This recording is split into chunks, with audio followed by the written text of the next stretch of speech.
Olá, sejam todos bem-vindos a mais uma edição do programa Ponto de Vista, o nosso espaço para falarmos sobre saúde aqui na tela da TV Assembleia.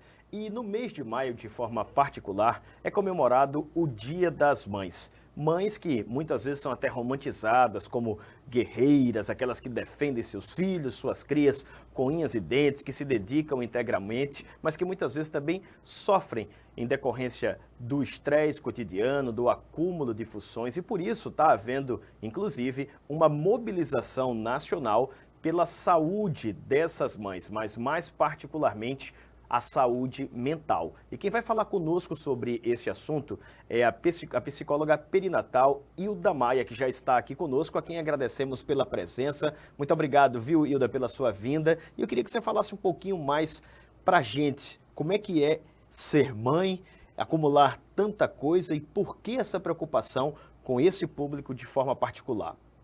Oi, Warner, obrigada pela presença aqui, né?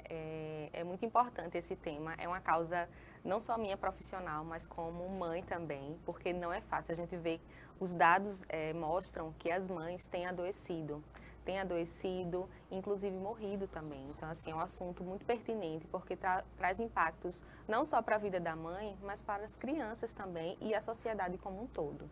Então, assim, a maternidade, ela traz muitos desafios, né? Então essas mães têm adoecido por conta disso. E é interessante que muitas coisas passaram a ficar em evidência num passado um pouco mais recente. Como eu falei aqui na nossa breve introdução, normalmente a gente dizia: ah, isso é uma mãe guerreira, abdicou da própria vida para se dedicar integralmente aos filhos, enquanto o pai, o marido trabalhavam. Ah, isso aqui, ó, essa mãe, infelizmente, ela teve que criar os filhos sozinha, foi pai e mãe, né? Pai, como dizem, e não se observava essa outra necessidade da mulher, que era de se sentir feliz, de realizar seus próprios sonhos. Quando é que passou a se discutir mais essa realidade materna? Então, Arne, como você bem falou, né, todo o estigma social em cerca da maternidade, tanto da saúde mental como da maternidade. Essa romantização de que as mães estão sempre felizes, que são guerreiras. Então, às vezes, passa a sensação de que essa mãe precisa estar sempre feliz, quando, na verdade, existem, por trás dessa maternidade ali, existem desafios que causam esse adoecimento. Então, o que é que se observou? Números alarmantes, altos índices de estresse, depressão, baby blues, comportamentos que trouxeram adoecimentos que giravam em torno ali da maternidade. Então, de uns tempos para cá, infelizmente não existem muitos estudos, tanto que é um tema, né, muito pouco debatido. Então, essa é a importância da mobilização para a gente dar essa visibilidade e dar força às mães para buscarem ajuda e entender o que é que está acontecendo. Porque às vezes ela está ali em sofrimento, mas não sabe nem exatamente o que é, o porquê que está acontecendo aquilo. Há termos, inclusive, que para mim são completamente desconhecidos nessa temática, como, por exemplo, esse Baby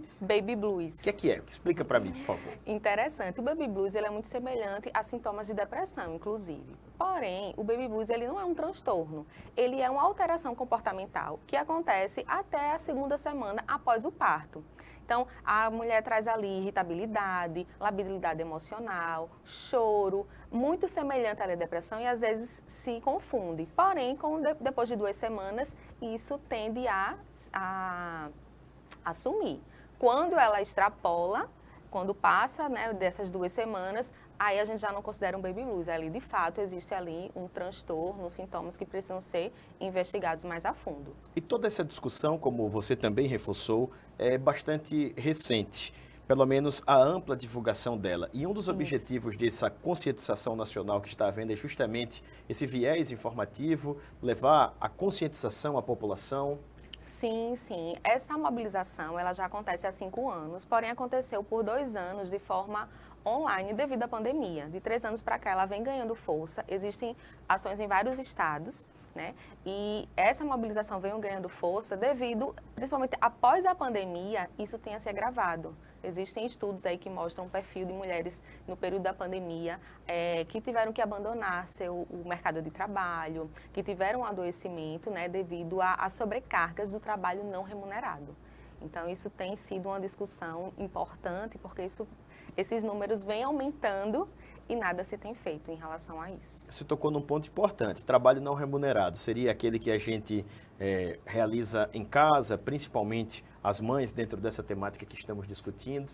Exato. São os cuidados voltados ao filho, à casa, né? Que muitas vezes ali, a mulher é até estigmatizada, a dona de casa, não trabalha, às vezes acha que não faz nada, quando na verdade existe um estudo aí que mostra que mulheres realizam 61 horas de trabalho semanais de trabalho não remunerado.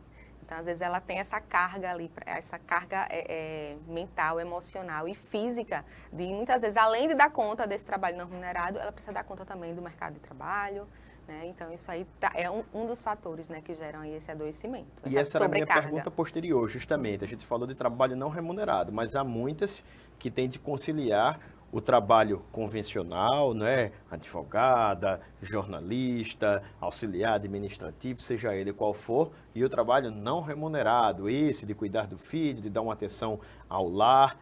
Conciliar as duas coisas também não deve ser nada fácil, né?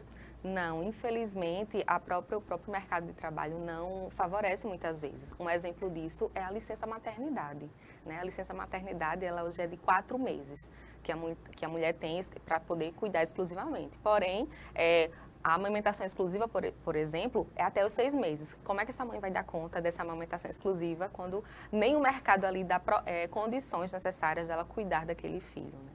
É uma situação bastante complicada, né? E isso faz com que, na verdade, seja ainda mais urgente essa discussão sobre a saúde mental materna, né? Com certeza. É urgente, Warner, porque isso afeta a vários aspectos da sociedade, né? Uma mãe que não está bem, ela perde a capacidade de cuidar de si e cuidar do filho. Então, isso vai afetar a saúde mental dela, do filho, inclusive até de nascimentos prematuros, as gestantes, no caso. Quando tem alterações emocionais ali no período da gestação, pode acarretar em nascimentos prematuros e prejuízos no desenvolvimento desse bebê. Então, existem muitos impactos negativos que, se não cuidados dessa questão, podem afetar vários fatores, né, em relação à sociedade, se essa mãe está ali adoecida. Naturalmente, estamos falando de mãe e mãe é mãe, mas existe algum perfil materno que acaba sendo mais suscetível a essas implicações, ao adoecimento mental? Infelizmente, acho que como todas as problemas da sociedade, acabam afetando áreas com menos recursos. Mulheres com baixa escolaridade, né? Áreas rurais também, mulheres em áreas rurais, e mulheres negras acabam morrendo 3 vezes mais que mulheres brancas. Então, a gente percebe que, nos números, existe um perfil onde são mais suscetíveis a esse adoecimento, né? Mas existe esses aspectos aí que acabam dificultando, né? É fator social também, já que normalmente a gente faz essa leitura, né, que muitas vezes há uma parcela da população mais vulnerável de cor negra. Isso é estatístico também, né? Sim, sim. Como eu falei, infelizmente não existem muitos estudos, mas dentro dos poucos estudos que existem, mostram aí essa vulnerabilidade social como acaba afetando, né? Acaba atingindo esse público aí que não tem tantos recursos. E a gente sabe que, por uma questão orgânica, biológica, até fisiológica, há muitas alterações ocorrendo simultaneamente a partir do momento da concepção, né? A mulher, então, está nesse turbilhão aí químico, físico, emocional. O que é que acaba contribuindo e pode, de alguma forma, implicar numa predisposição desses problemas mentais, psicológicos no período da gestação? Acho que vários fatores acabam influenciando, tanto a história de vida da mulher, como fatores sociais, se essa gestação foi planejada ou não, se ela está ali com aquele parceiro. Então, tudo isso pode influenciar, Warner. Então, por isso que cada história ali é única. Daí a importância de um profissional adequado para conseguir conduzir ali o tratamento quando necessário, porque às vezes tem coisas relacionadas à maternidade que às vezes um outro profissional não consegue compreender. Então, assim, esses aspectos aí vai ser muito particular de cada um. E tem alguma situação que acaba favorecendo mais o agravo da saúde mental, piorando aquilo que muitas vezes já não é fácil de conciliar? A falta de apoio, a falta de acolhimento, né? A rede de apoio é bem importante. E quando a mulher, ela não sabe o que está acontecendo com ela e quem está à volta ali cobra que ela seja a mãe perfeita, a mãe forte, a guerreira, isso pode piorar e dificultar ali tanto o diagnóstico como a busca de um tratamento. São situações corriqueiras, assim como, por exemplo, olha, você não pode estar chorando aqui na frente do seu filho. Às vezes a mãe já está sendo ali, já está na segunda gestação, ou só porque você está grávida, acha que todo mundo tem que sofrer igual a você, ou que o seu sofrimento é pior. São coisas como essa que podem costumeiramente acontecer, passar despercebida por parte de quem pratica, mas que para a mulher podem trazer um prejuízo grande. Com certeza, né? Esse julgamento, essa expectativa que as pessoas têm em cima daquela mãe, contam sim negativamente com isso, mas como eu te falei, existe todo um histórico por trás. Tem a ver com a construção da parentalidade. Uma vez que a mulher descobre ali que vai estar grávida, muitas mudanças começam a acontecer, físicas, psicológicas, sociais. Tanto o corpo dela ali está trabalhando, né? Está se modificando para formar ali um ser. O social também já começa a olhar para ela de uma forma diferente, as necessidades sociais dela também, o papel que ela está desempenhando. Então, tudo isso contribui para um adoecimento psíquico. Aí, somado ali aquela rede de apoio que às vezes não é favorável, então isso tudo vai se agravando. Você, por exemplo, é psicóloga perinatal. O que isso significa e de que forma essa profissional, por exemplo, pode ajudar uma grávida, uma mãe? Então, a psicóloga perinatal é que trabalha com assuntos relacionados ao entorno da maternidade, tanto o planejamento familiar, como a gestação e o puerpério. Então, são aspectos específicos que acabam trazendo aí adoecimentos e o papel do psicólogo é tanto oferecer ajuda como trabalhar também na prevenção. Então, mulheres que estão, né, que desejam ser mães, que pretendem engravidar, é interessante ali aquele acompanhamento, se necessário, se ela está ali perdida, porque ali o profissional ele vai ter capacidade adequada para lidar com assuntos relacionados à maternidade. Como você mesmo trouxe o exemplo, eu não sei o que é. Alguns termos fogem, algumas situações fogem do senso comum, que quem está ali por dentro daquele assunto vai conseguir ter mais condições de identificar e dar a ajuda necessária. Né? Há também uma preconcepção sobre o que é maternidade, né? Há mulheres que dizem assim, eu sonho em ser mãe, quando eu tiver essa oportunidade serei a melhor mãe do mundo. E parece que é uma coisa extremamente estabelecida, que não há variáveis nem dificuldades nesse processo. Esse confronto entre idealização da maternidade e o enfrentamento de uma maternidade real, com tantas mudanças, adequações, não só no próprio corpo, mas necessidades rotineiras que precisam ser ajustadas, acabam também chocando muitas vezes essas mães, sobretudo aquelas que estão ali na primeira maternidade, na primeira gestação, né? Sim, sim, com certeza, Warner. Existe a maternidade real e a maternidade idealizada. A idealizada é aquela que ela construiu, sendo filha, vendo outras mães, né, o que se ouve falar. Então, a idealizada, quando eu ser mãe eu vou fazer isso, quando eu tiver filho vai ser aquilo. Só que quando a maternidade real, ela existe ali, ela acontece de uma maneira diferente, não é aquela idealizada. Então, às vezes, esse choque ali de realidade, essas frustrações, acabam trazendo ali muita angústia e sofrimento, porque às vezes ela acha que tem algum problema ali com ela. Nossa, eu não achei que era assim. Ou será que eu não sou boa o suficiente? Existe uma cobrança muito grande dentro daquela mulher que, com a chegada da maternidade real, vai trazer ali desafios que ela vai precisar lidar para ajustar. Juntar o que ela idealizou, mas botar em prática vai ser um pouquinho diferente. Eu vou fazer uma pergunta aqui que pode parecer até muito ingênua, mas instinto materno, isso é algo também idealizado? É algo real, genético, que já está ali incutido na mulher, ou em algumas mulheres especificamente? Explica aí um pouquinho para mim, Ida. Isso é bem polêmico, viu, Arne? Quando se fala assim, instinto materno. Por quê? Porque todo mundo fala, isso é instinto materno, nasce uma mãe, nasce o filho. Só que o que é instinto? A gatinha, quando ela pare lá aquele filho, ela sabe exatamente o que fazer. Ela não precisa que a mãezinha dela vá lá ensinar ou algum outro animal vá lá dar conta. Ela consegue fazer todos os processos sozinha, porque é instintivo. O instinto materno não existe, é um comportamento, ele é aprendido. O amor materno, ele existe, mas o instinto não. Por quê? Porque a gente não, quando a mulher se torna mãe, ela precisa também aprender como é. Não tem um manual pronto, muitas vezes ela precisa de orientação e vai aprendendo, é uma construção. Então, quando a mulher acha que existe o instinto materno, então quando o bebê estiver ali na minha frente, eu vou saber tudo que precisa ser feito. Uma máquina. Uma máquina, quando na verdade ela vai ter que descobrir ali. Claro que, como eu falei, essa construção vai ter coisas que ela ela somou ali ao longo da vida dela, ela vai conseguir botar em prática, mas muitas coisas ela vai precisar ir descobrir na prática. Então, às vezes, a sensação de que eu não estou sabendo o que fazer, dá a sensação de que ela não é boa o suficiente ou não é mãe. Por isso é importante a gente disseminar que o instinto materno ele não existe.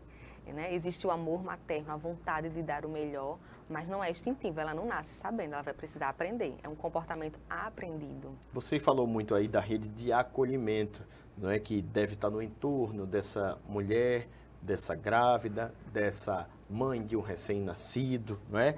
E a gravidez que é planejada, a gravidez que acaba acontecendo simplesmente, podemos chamar até de espontânea, talvez, né?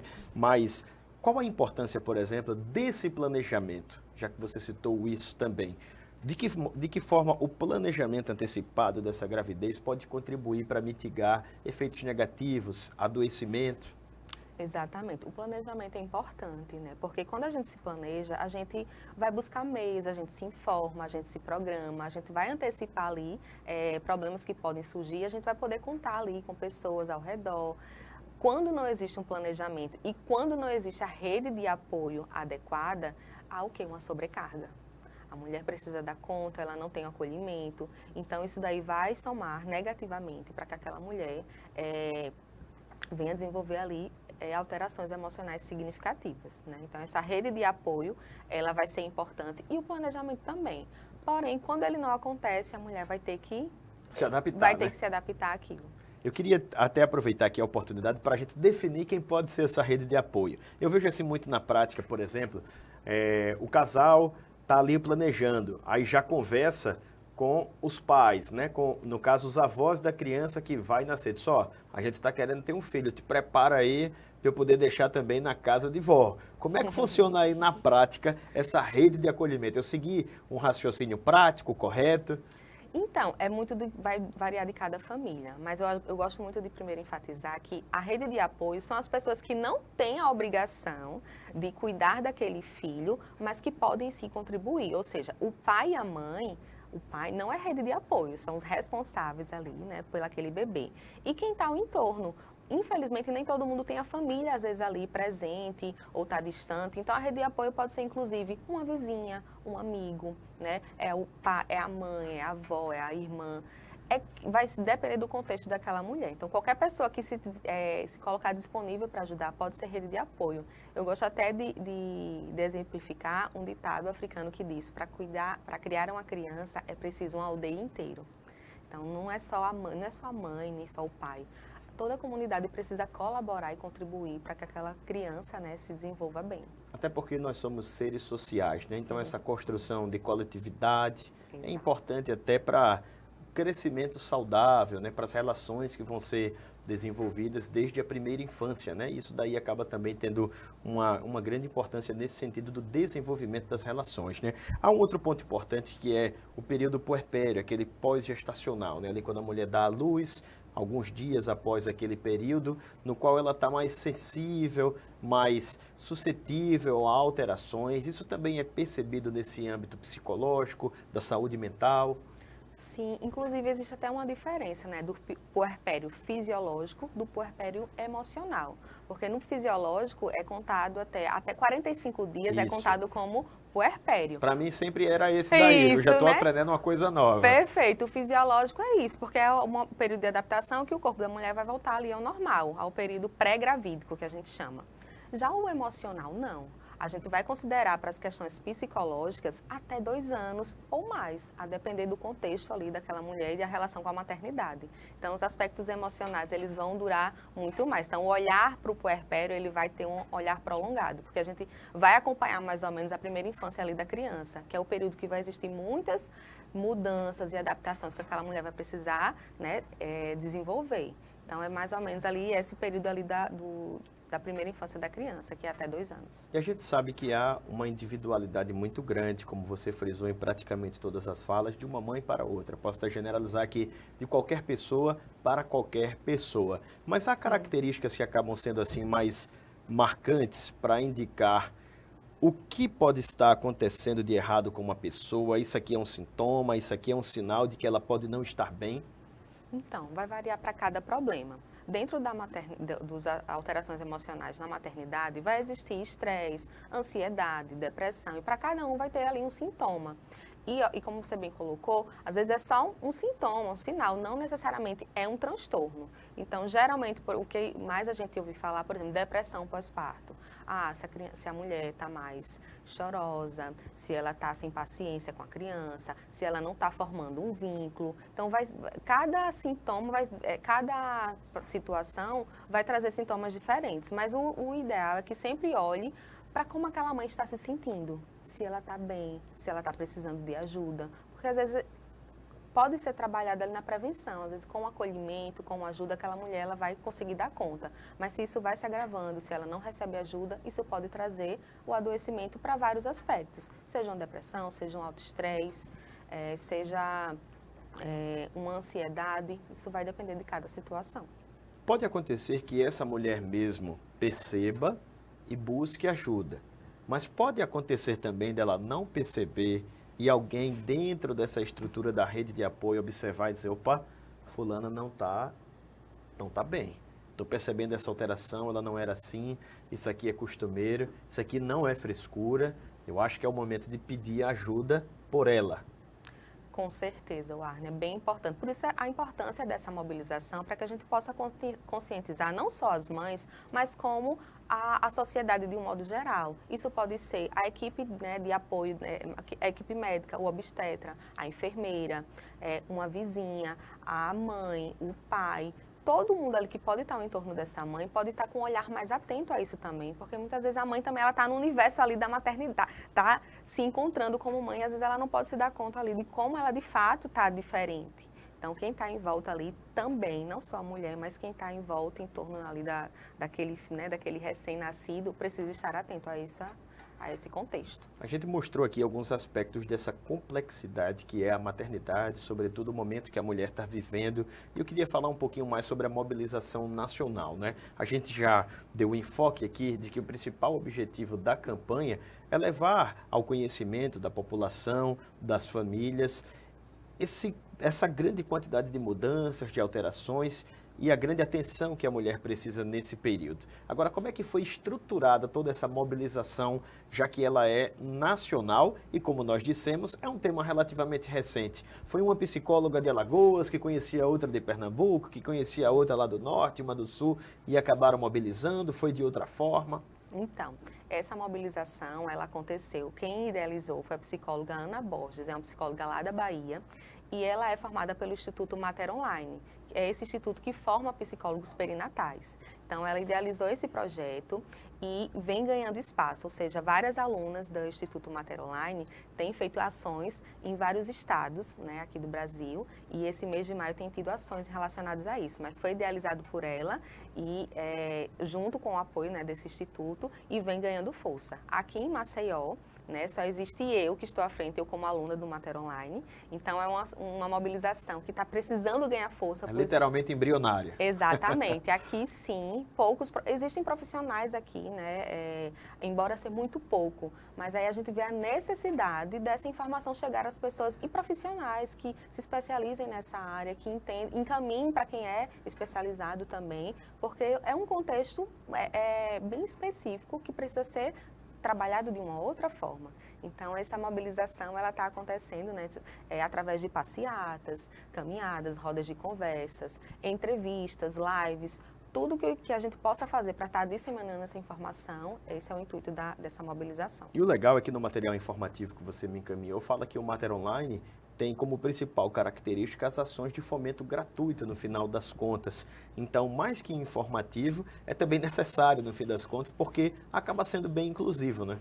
Exatamente, por isso é tão importante, assim, parcerias, né? Porque os profissionais, eles estão indo, é uma luta pessoal também, eu particularmente gosto de dizer que é uma luta pessoal minha, como mãe, como mulher e como profissional. Então é importante, sim, a adesão, disseminar e chegar a vários espaços, porque a gente às vezes não tem muito acolhimento e não tem muito suporte. Inclusive, o objetivo da mobilização, Arne, é além de promover, né, esse debate, né, na sociedade, é instigar também a construção de políticas públicas que favoreçam e deem suporte à mulher nessas várias etapas da maternidade. Então, foi construído também, foi elaborado por ela, pela idealizadora Ana Borges, um projeto de lei onde está sendo entregue, né, a vários vereadores dos estados que está sugerindo, né, a construção de um dia, a elaboração de um dia para falar sobre saúde mental materna, né, uma vez no mês ali todos os anos. Então, não adianta a gente só informar a sociedade, mas não existir políticas públicas que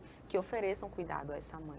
Interessante isso que você está falando da questão conjuntural, né, da construção de políticas públicas, porque há dados que indicam que 1 a cada 4 mulheres já desenvolve ali algum tipo de depressão pós-parto. Agora que a evidência de que isso pode ocorrer pode ser percebida ainda durante o período gestacional, não necessariamente no pós-parto. E talvez um olhar mais atento contribuísse até para diminuir os impactos na saúde pública, porque a mulher que adoece, ainda que no pós-parto, ela pode ser afastada do trabalho, ela pode ficar ali por um período com um benefício e traz também um prejuízo econômico-social. Muitas vezes você tenta diminuir essa conta em determinado momento da gravidez, mas se não houver essa política pública de atenção à gestante, a conta vai chegar do mesmo jeito e talvez até pior. Eu digo pior porque a mulher é quem no final das contas sofre, a criança pode sofrer, o marido, a família, e o prejuízo acaba se estendendo de novo para a sociedade. Com certeza, e isso de fato, essa conta realmente chega. Eu não vou conseguir precisar os números, Warner, mas se gasta aí bilhões com medicação e tratamento psiquiátrico ou desenvolvimento, né, neuropsicológico com crianças e adultos, e não tem políticas públicas realmente que promovam essa prevenção na saúde. Então, se gasta com o adoecimento, então a necessidade dessa prevenção, né, de trabalhar com essa prevenção antes mesmo, né, desse problema chegar, é necessária. Então, existem atrasos no desenvolvimento, existem, infelizmente, até suicídio e infanticídio. Então, assim, essa prevenção, ela é urgente e necessária. Ô Hilda, e quem quiser fortalecer essa causa, como é que deve proceder? E já aproveitando, somente psicólogos podem participar, ou outros profissionais da saúde, até pessoas que não têm uma formação nessa área, mas queiram contribuir, é possível? Me conta aí esses detalhes, porque eu tenho certeza que alguém já despertou esse sentimento. Sim, sim, assim, é muito boa essa tua pergunta, Warner, porque justamente a gente está buscando parcerias. Eu consegui pessoas, além de psicólogos, profissionais de saúde, inclusive eu tenho um projeto com um médico obstetra, que a gente vai conseguir promover um evento para gestantes, profissionais da saúde de modo geral. Então, qualquer pessoa da sociedade que trabalhe com mulher, com mãe, ele está ali passivo ali de conseguir tanto promover como participar ali dessa campanha. Né? Como eu te falei, aqui em Maceió eu estou à frente. Então, quem quiser contribuir, quem quiser participar de ações, convidar para rodas de conversas e contribuir com qualquer informação que se interesse pelo tema, pode sim. Então, não é exclusivo dos psicólogos, mas qualquer pessoa da sociedade que se interesse ali pelo tema. Instituições também podem chegar juntos, somar? Sim, sim. A gente tem parcerias com hospitais, escolas, mídia, ou seja, qualquer pessoa que tenha um veículo de informação e chegue à sociedade como um todo, porque além da mãe existe a rede de apoio e as pessoas que lidam, né, com essas pessoas. Então, qualquer pessoa pode contribuir. Agora, eu tenho uma dúvida final para encerrarmos aqui o nosso bate-papo. Vocês já estão com algum perfil nas redes sociais, algum telefone de contato, alguma maneira dessas pessoas interessadas entrarem em contato com vocês para fortalecer esse movimento? Sim, sim, existe a página, né, do Mater Online, Maternar Consciência também existe esse Instagram, que tanto tem o acesso ali central de todas as pessoas que estão vinculadas à mobilização. Então, quem quiser contribuir, aqui no estado pode entrar em contato, aqui na cidade, entrar em contato comigo ou diretamente lá no Instagram, né, do Mater Online, que vai ter ali o site da mobilização e vai estar a par de todas as ações que estão acontecendo e de que maneira puder contribuir. Aproveita e passa aí o seu @ profissional, porque pode facilitar nesse contato mais imediato para tirar essas dúvidas e fazer os eventuais encaminhamentos. Perfeito, eu me coloco, né, aqui à disposição para quem quiser contribuir, pode entrar em contato comigo através do Instagram, é o Psi Hilda Maia. Lá, tanto eu estou compartilhando, né, ações que eu estou desenvolvendo agora nesse mês de maio, como estou aberta a novas ações, né, o máximo de informação que a gente puder estar passando, que não se vincule só apenas o mês de maio, mas os outros meses também, sempre vai ser bem-vindo falar sobre esse tema, em qualquer espaço. Maravilha! Eu quero agradecer a você, Hilda Maia, psicóloga perinatal, por essa contribuição tão importante. Parabenizar também pela iniciativa, né, que é essencial para dar luz a esse tema, literalmente falando, né, e trazer a conscientização à população para que a gente seja cada vez mais sensível a essas necessidades das gestantes, das mães, daquelas que geram a vida e tanto cuidam de cada um de nós e às vezes até dos filhos dos outros, né, porque desenvolve essa habilidade maternal. E a você que nos acompanha na tela da TV Assembleia, aproveitamos para reforçar que esse conteúdo fica disponível também no nosso canal no YouTube, pode ser assistido a qualquer momento e compartilhado para qualquer pessoa. Pesquisa lá, TV Assembleia Alagoas, temos uma playlist exclusiva do programa Ponto de Vista com esse conteúdo e muitos outros também da área da saúde, importantes para o nosso cotidiano. Muito obrigado pela sua companhia e até a próxima.